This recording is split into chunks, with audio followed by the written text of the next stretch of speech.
আজকে কোথায় আসছি সেটা আসেন আপনাদের দেখাই, কি একটা ভিউ। না দেখলে কিন্তু মিস করবেন, লাস্ট পর্যন্ত দেখবেন ভিডিওটা। ওয়াও, এই যে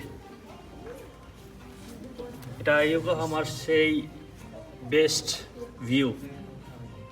এইটা দেখার জন্য আসতে হবে আপনাদের ইয়োকোহামা ল্যান্ডমার্ক টাওয়ারের 69 ফ্লোরে।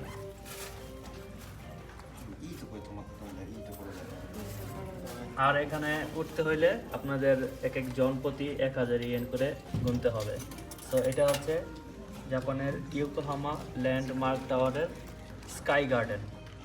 で外国見えるでしょ見えるでしょ